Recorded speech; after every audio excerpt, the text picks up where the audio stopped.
जो भाभी को आनंद दे उसको ननद कहते हैं, और जो भाभी की, जो ननद की मुसीबतों को दूर कर दे, भाभी दूर कर दे, उसको भाभी कहते हैं। ननद इतनी पूज्य है, इतनी वंदनीय है। ननद जिस दिन तुम्हारे घर आ जाए उसी दिन गंगा सागर यात्रा का फल मिल जाता है, ऐसा ब्रह्म पुराण में लिखा है। मेरी बात हंस के मत निकाल देना। जिस दिन ननद घर में आई है उस दिन आप गंगा सागर नहा के आ गए। जिस दिन भांजा घर में आया है, जिस दिन बेटी का बेटा देवता जिसे कहते हैं, वो जिस दिन घर में आया है, जामाता दामाद घर में आया है, और जिस दिन कोई गुरु घर में आया है उस दिन गंगा सागर की यात्रा करने का फल प्राप्त हो जाता है। ये ब्रह्म पुराण में बड़ी महिमा लिखी गई है।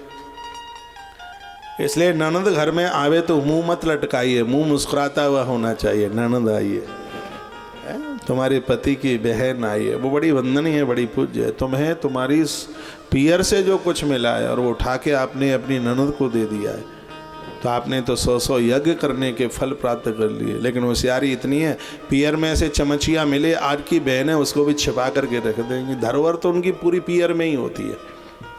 हाँ, यहाँ तो खाली खुनखुना वो लटकता है अकेला, वो क्या नाम है उसका, ताला। सब ब्याज बीज पर देना, पैसा कहाँ देना, कहाँ से आना, कहाँ जाना, वो सब पूरा का पूरा किले बंदा वही होता है। खैर, आप ऐसी नहीं है, मैं आपको प्रवचन नहीं दे रहा हूँ, मैं तो आपको प्रार्थना कर रहा हूँ। यदि आपकी दृष्टि में ऐसी कोई बहन है जो ससुराल का माल पियर पहुँचाती है, वो मम्मी पापा को मुक्त नहीं, उसके लिए स्वर्ग के दरवाजे बंद कर रही है। यदि गलत बोल रहा हूँ तो प्रमाण मुझसे ले लो पुराणों के। हाँ, कभी भी ससुराल का सामान भूल करके भी पियर नहीं जाना चाहिए, बिल्कुल भी नहीं, कभी भी नहीं, बिल्कुल नहीं। हाँ, आप जा रहे हैं तो खाली हाथ नहीं, तो आपको मिठाई का डिब्बा वगैरह तो ले जाना ही पड़ेगा।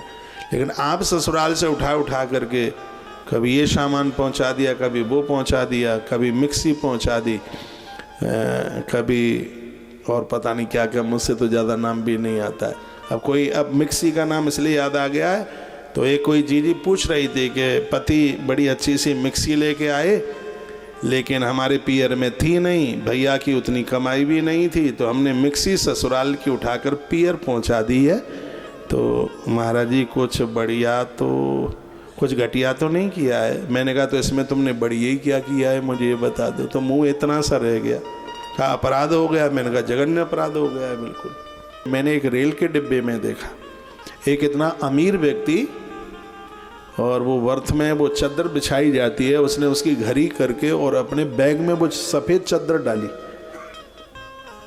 और मुझे तो लग रहा था कि इसने चद्दर नहीं कफन डाल लिया है। मेरे अंदर से जो आवाज़ आई, मैंने उसको बोला कि वो मेरे पास बैठकर पहले से प्रवचन कर रहा था, बता रहा था ने बाग बगीचे नासिक में हम अंगूर इतने पता नहीं कितने साल का बता रहा था, इतनी गाड़ियाँ अंगूर की बेचते हैं, और इतनी लंबी चौड़ी मार रहा था, और 70 रुपए की चद्दर डाल ली उसने बैग में।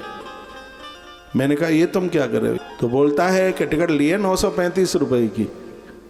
मैंने कहा तो 935 का तो तुमने सफ़र किया है, 935 रुपए की टिकट, ये चद्दर थैले में रखने के लिए नहीं। बड़ा लज्जित हुआ, फिर उसने निकाल करके डाल तो दी। लेकिन मैं लोगों की मानसिकता की बात करता हूँ, लोगों को बिल्कुल संतुष्टि नहीं है। और मैं निवेदन करना चाहूँगा अपनी बहनों को, भगवान को प्रार्थना कीजिए कि आपके पियर में खूब डेवलपमेंट हो, किसी चीज़ की कमी न रहे। ऐसा नहीं है कि पति का सगरा माल भैया के घर में पहुंच जाए तो ये अपराध हो जाएगा। वो चीज़ें आपके मम्मी पापा के पेट में जाए, बेटी के यहाँ का तो पानी भी नहीं पिया जाता, और ये सब चीज़ें वहाँ पर, तो वो तो बिल्कुल ठीक नहीं। हाँ, ऐसा हो सकता है पापा नहीं है और आपका छोटा भाई है, पढ़ाई लिखाई की व्यवस्था नहीं हो पा रही है, उसका आप सहयोग कर सकते हैं।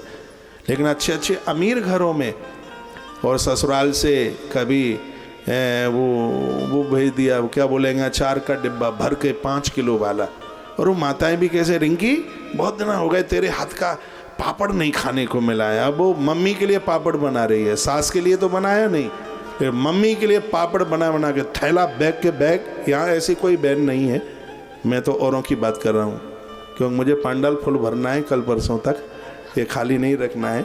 लेकिन ये बहुत होता है, अचार भेज दो, पापड़ भेज दो, दाल भेज दो, मंगोड़ियाँ भेज दो, और पता नहीं क्या क्या भेज दो। ये बिल्कुल ठीक नहीं है। धुंधली उसी में से थी एक। ये जो कथाएं, ये कथाएं हमारे और आपके लिए ही तो हैं कि हम गलती ना कर बैठे इसके लिए। और मुझे विश्वास है ये गलतियां आप नहीं करेंगे, कभी नहीं करेंगे। मैं तो ईश्वर को प्रार्थना करता हूं आपके पियर का खूब डेवलपमेंट हो, कोई कहीं किसी भी प्रकार की कोई कमी न रहे। मेरी तो ईश्वर के चरणों में ऐसी ही प्रार्थना है।